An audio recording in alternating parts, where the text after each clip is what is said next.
Magandang araw sa inyong lahat. Ako si Charis at sa pagkakataong ito, nais kong magbahagi ng isang kwento na mula sa aking puso. Ang kwentong ito ay isang pagsasalamin sa mga karanasan ko sa buhay, mga tagpo ng saya, lungkot at mga desisyong nagbago ng aking landas. Bawat hakbang ko sa buhay ay may natutunan akong aral at inaasahan ko na sa inyong pakikinig, may matutunan din kayo. Kaya, samahan ninyo ako sa isang paglalakbay na puno ng mga kwento at mga makulay na alaala. Alam mo yung pakiramdam na buong-buo kang nagbigay.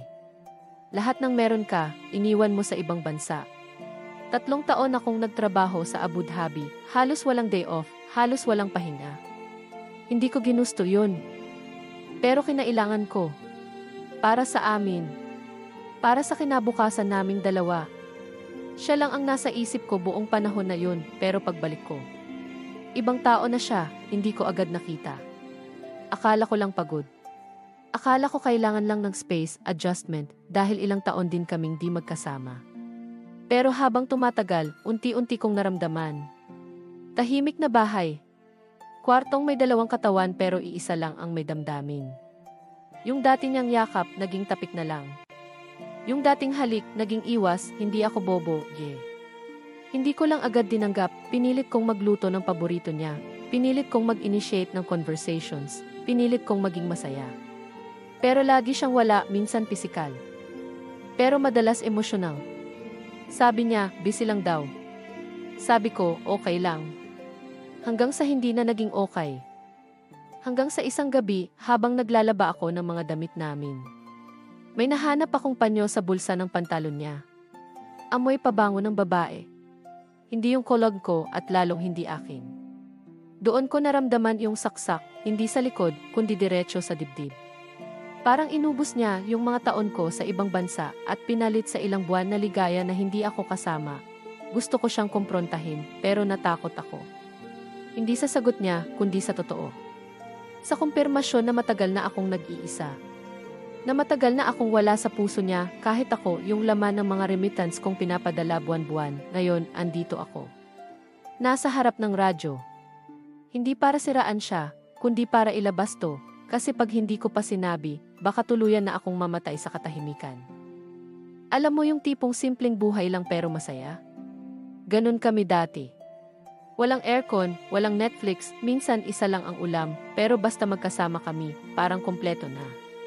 Hindi ko na nga mabilang kung ilang gabi kaming nagtabi sa isang banig, habang umiikot yung electric fan sa gitna ng kwarto na parang niloloko kami, minsan sa kanya lang umiikot, minsan sa akin. Pero kahit pawisan, kahit siksikan, ramdam mo pa rin yung yakap na totoo, yung init na hindi lang dahil sa panahon kundi dahil sa pagmamahalan. Araw-araw naming inuulit yung pangarap, bahay na may sariling bakod, negosyo na kami ang may-ari, at anak na hindi lalaki sa hirap. Sabi niya, para sa amin to, di ba? Kaya nung dumating yung pagkakataong makalipad ako papuntang Qatar bilang domestic helper, hindi na ako nagdalawang isip.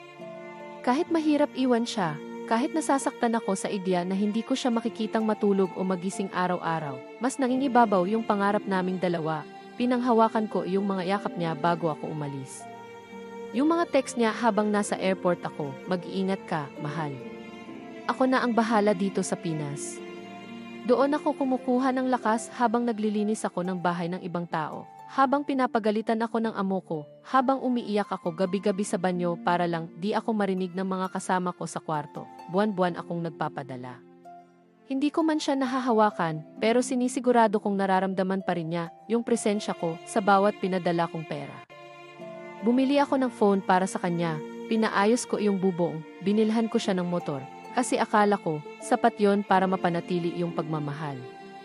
Hindi ko naisip na habang ako'y nagsasakripisyo sa malayo, baka unti-unti na ring lumalayo yung puso niya sa akin. Tanga ba ko kung naniwala ako na sapat ang pagmamahal ko para dalawa? Kung sapat ang tiwala ko kahit hindi ko na siya nakikita araw-araw. Kung naniwala ako na kahit nasa malayo ako, iisa pa rin ang tibok ng puso namin. Paglapag ko pa lang ng eroplano, nanginginig na yung kamay ko, hindi dahil sa pagod, kundi sa excitement. Pagkalipas ng halos 2 taon, uwi na rin ako. Naiimagine ko pa lang yung yakap niya sa arrival area, yung halik niya sa noo ko, at yung boses niyang pabulong na miss kita. Para akong batang sabik umuwi sa nanay. Pero iba yung sumalubong sa akin, wala siya sa airport. Text niya, pasensya na, mahal. May inaasikaso lang ako dito sa bahay. Sundan mo na lang ako. Nagkibit balikat ako. Sabi ko, baka nga busy lang, baka nagpapaganda pa ng surprise sa bahay. Pero nung dumating ako sa mismong gate ng bahay namin, tahimik. Wala man lang palamuti. Walang yakap. Walang halik, bungad pa lang ng pinto, parang may tumulak sa dibdib ko. Nakita ko siya sa sala, nakaupo, hawak yung cellphone, at hindi man lang makatingin sa akin. Ilang segundo kaming nagkatitigan, o mas tama sigurong sabihing ako lang pala yung nakatitig. Siya, lumingon lang saglit, tapos biglang yumuko. Kamusta? Tanong ko. Ayos naman, sagot niya, na parang ako lang yung kapitbahay na matagal nang hindi nakita. Wala yung lambing. Wala yung apoy. At yung amoy. Amoy ng ibang pabango sa unan naming dalawa. Hindi ako tanga, Gie. Yung mga maliliit na detalye, yung ibang pwesto ng tasa sa kusina, ibang shampoo o sa banyo, at yung panty liner na hindi akin sa trash bin, lahat yon sumisigaw ng panlalamig at pagtataksil. Pero kinagat ko pa rin yung bibig ko, pilit kong pinaniwala sarili ko na baka ako lang to. Baka paranoid lang ako.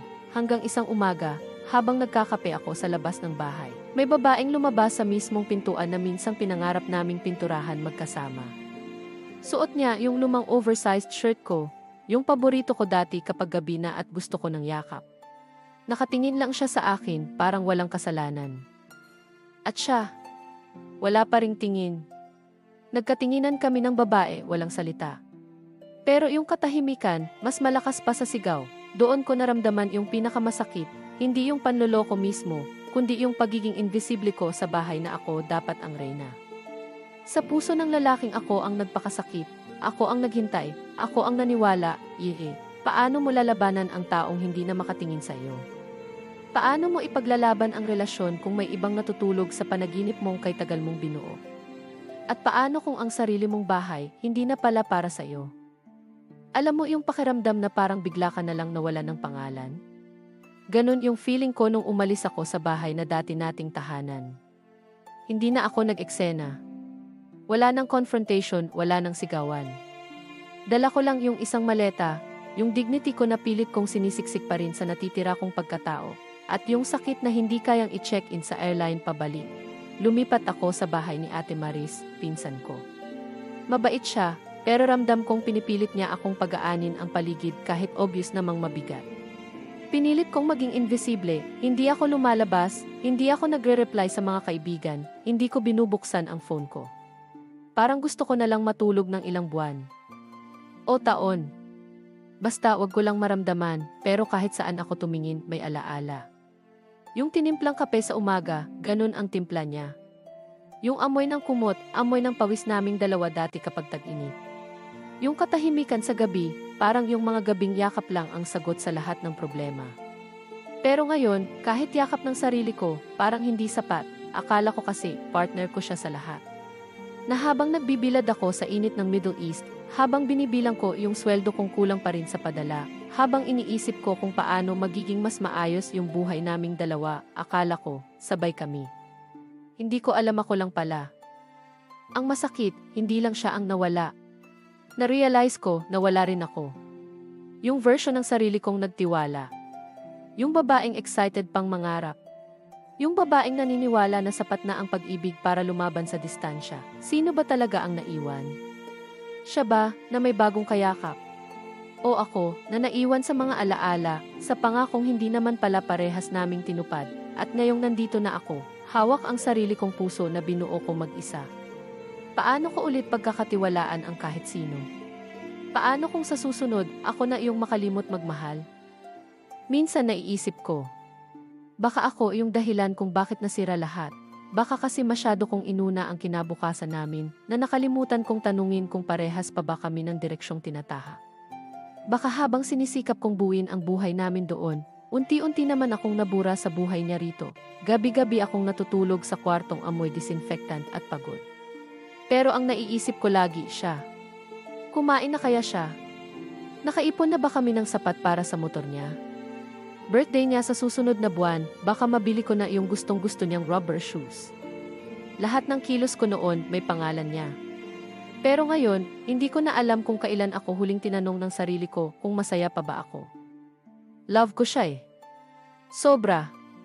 Yung tipong kahit pagod na pagod ka na, kahit hindi mo na maalala ang sarili mong boses kasi puro yes, sir na lang ang lumalabas sa bibig mo buong araw. Basta may marinig kang ingat ka palagi, love sa chat, parang buo ka ulit.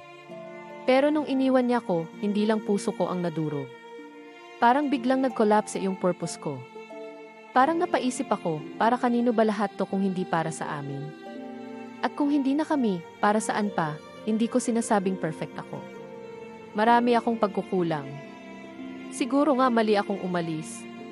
Siguro mali akong naniwalang sapat ang pag-ibig kahit may distansya. Siguro mali akong umasa na kung tapat ka, magiging sapat ka. Pero mali ba talagang mangarap para sa taong mahal mo? Mali bang piliin ang sakripisyo kaysa sa madali? Mali bang umasang may taong pipili pa rin sa iyo kahit ilang time zone pa ang pagitan nyo? Ngayon, ako na lang ulit mag-isa. At sa bawat paghinga ko, hindi ko alam kung hinihintay ko pa rin siyang bumalik. O hinihintay ko lang makalimot. Nakakatawa no? Isang tao lang ang kayang sirain ang buong tiwala mo. Hindi lang sa iba, kundi pati sa sarili mo. Akala ko wala nang lalapit. Akala ko wala nang titigil para tanungin kung okay pa ba ko. Pero dumating siya. Hindi bigla, hindi rin sobra. Dahan-dahan lang. Parang paalala na pwede pa rin palang may taong lalapit sa iyo, hindi para kuhanin ka, kundi para hawakan ka lang habang hindi mo pabuo ang sarili mo. Kaibigan ko siya noon pa. Minsan naging what if, pero laging naudlot. Ngayon, hindi na siya tanong. Nandito siya. Tahimik, magaan kausap at sa totoo lang. Safe ang pakiramdam. Hindi siya nangungulit, pero nararamdaman kong gusto niya kong yakapin, hindi lang pisikal. Kundi yung buong pagkatao ko nabasag at takot. May mga gabing magkasabay kaming uwi. May mga hapong tahimik lang kaming magkatabi. Tapos, pag napapasimple siyang sumulyap, hindi ako makatingin ang diretsyo. Hindi dahil sa hiya, kundi dahil sa takot. Takot na baka masanay ulit sa init ng kamay. Baka hanapin ko na naman yung haplos. Baka magsimula na naman akong umasa, pero totoo, may spark. Hindi ko pwedeng itanggi. Yung simpleng pagdampi ng kamay niya sa braso ko habang tumatawid kami. Para akong binuhusan ng init. Hindi bastos. Hindi bastos ang nararamdaman ko, pero matagal ko nang hindi naramdaman yon. Yung parang ginising na damdamin na ayaw mo pang galawin. Kasi kapag ginalaw mo, baka mabasag ulit, kaya ito ako ngayon, yeah. Gusto ko siyang subukang mahalin. Pero paano kung di ko pa rin kayang mahalin yung sarili ko? Paano kung yung susunod na magmahal sakin, mapagod din kakabuo sakin? Hindi siya yung unang lalaki na kinailangan kong bitawan. Pero siya yung pinaka hindi ko inaasahang mahirap pakawalan. Hindi dahil perfect siya. Hindi rin dahil mahal ko pa siya. Siguro kasi, siya yung iniwan kong may buo pa akong tiwala. At ngayon, itong lalaking bagong dumating, tahimik, mabait, matyaga, parang gusto kong subukan. Pero bakit parang ako yung humahakbang palayo kahit walang nanghihila sa akin? May mga gabi, nasa harap lang kami ng GE, pero mas malakas pa yung sigaw ng loob ko kaysa sa palabas. Hinahaplos niya ang buhok ko, sinisiksik ko ang sarili ko sa dibdib niya, pero sa totoo lang, hindi ko alam kung gusto ko siyang maramdaman o gusto ko lang maramdaman ulit ng kahit sino. Minsan, may mga sandaling gusto kong ibigay sa kanya lahat. Gusto ko siyang halikan, gusto kong ipadama na buo pa ko kahit duro. Pero pinipigilan ko ang sarili ko. Kasi baka ang halik ko, hindi para sa kanya, kundi para lang punan yung kawalan. Minsan, siya pa yung humihinto. Siya yung nagsasabing, okay lang. Hindi mo kailangang pilitin. At dun ako lalong natutunaw. Kasi ang tagal kong hindi pinaniwalaan na merong lalaki na hindi kailangang makuha ka para manatili. Pero totoo bang kaya mong magmahal ng buo kahit hindi ka sigurado kung ikaw pa ba to? Kapag tumatawa ako sa mga jokes niya, totoo ba to? O baka ako lang to na gustong makalimot? Ito na siguro yung huli kong liham. Hindi para umiyak ulit. Hindi para humingi ng sagot.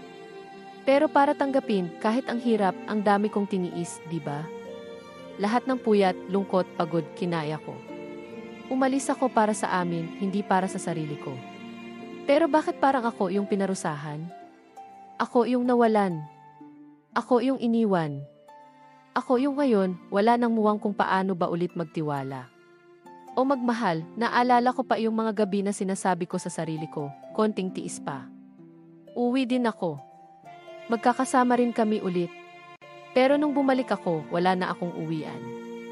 Wala na akong siya, and ngayon, nandito ako, mag-isa, pero hindi na galit. Hindi na rin humihingi ng sorry o paliwanag. Ang gusto ko na lang, tahimik. Yung klase ng katahimikan na hindi malungkot. Yung hindi mo na kailangang magpaliwanag. Yung hindi mo na kailangang ipaglaban ang sarili mo sa taong matagal ka nang binitawan. Minsan iniisip ko, siguro nga ako yung mali kasi ako yung naghintay. Ako yung umasa. Ako yung naniwalang sapat ang pagmamahal kahit kulang na ako sa kanya.